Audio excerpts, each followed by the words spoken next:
What's up guys, welcome back. I'm here to do another review for you. This is going to be on the Super Mario Bros. 3D. No, there's no official disc release. This is just a bootleg that someone made for me off of the stream that you can purchase on Fandango At Home. And I did purchase that as well to support the format. So yeah, if you have a smart TV, a smart 3D TV, just download the Fandango At Home app and you can purchase the 3D version of this movie for $14.99. It's side-by-side 3D, be aware, so the resolution isn't as sharp as a 1080p disc would be, but it still looks fantastic. The movie's got a runtime of 92 minutes. It has 2x35 widescreen, so you have black bars on the top and bottom of the screen. And I believe the audio track is 5.1 based. I think it's called Dolby Digital Plus. This is on Fandango At Home, formerly Voodoo. So let me just dive into the picture quality real quick. So the picture was fantastic. Even though it was lower resolution, there were plenty of scenes where the image really popped and it was very sharp, very good contrast. Some scenes looked almost as good as HDR would look on a 4K disc, almost. And there was consistent depth throughout the entire movie, particularly once he enters into the Mushroom Kingdom.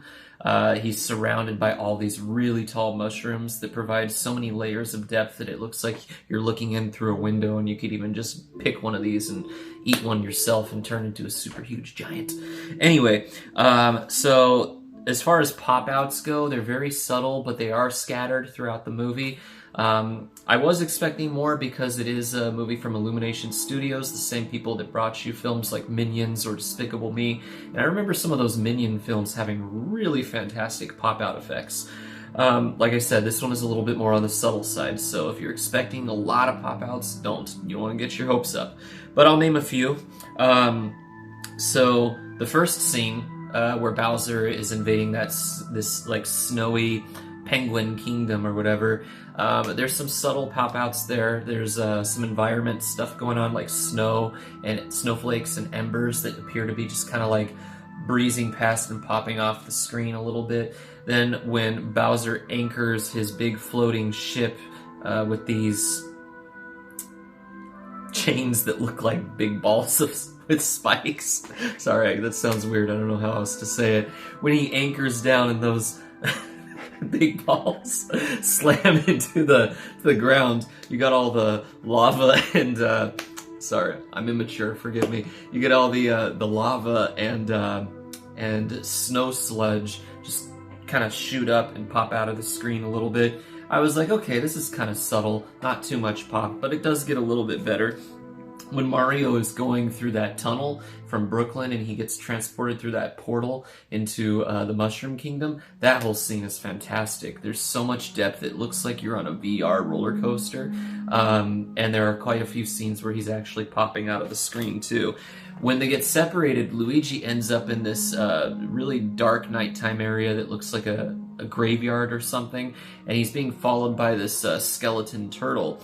And there's a scene where the camera or the viewer looks down at the dirt, and all of a sudden the hands and head of this skeleton turtle bust out of the ground and it protrudes out of the screen at you. And that part was pretty cool. There's a scene where when Mario's fighting Donkey Kong in the middle, there's plenty of depth there, but there's a scene where he goes and he's falling in slow motion on the left side of the screen, and it looks like he's popping out of the screen too, so that was really fun. There's also the scene where Mario, at the end, takes one of those power-ups, and he's in one of those raccoon suits. I've never really understood what kind of animal suit that was, but it's the one that allows him to fly, the one that I loved using when I played the game. And yeah, that whole scene, man, he is popping out of the screen so much during that. But other than that, those are probably the only memorable scenes with pop-out effects that I took note of. But like I said, the picture quality was great. It was bright, super colorful, pretty sharp, and the depth was consistent throughout the whole movie with your subtle pop-out effects. So I liked it, and it'd be a shame if we don't get a physical release of this. I'm hoping that with the Turbine company based out of Germany, I know they've done, what did they do? They did the Minions movie in 3D recently, so I'm hoping they get a license to put this one out in 3D too. That would be really special. And of course, this movie played to my nostalgia too. I grew up with a Nintendo system, and I love that there are elements from all three of the original Nintendo games in here, as well as Super Mario World, Donkey Kong, and Mario Kart. And I love the score, the music too, especially in the end credits. You hear so many different catchy tunes from the old video games. But anyway, yeah, I know, it's weird that I'm reviewing this movie that's on Fandango at Home, but I'm holding a bootleg. The bootleg was pretty good too. Anyway, that's a whole nother story.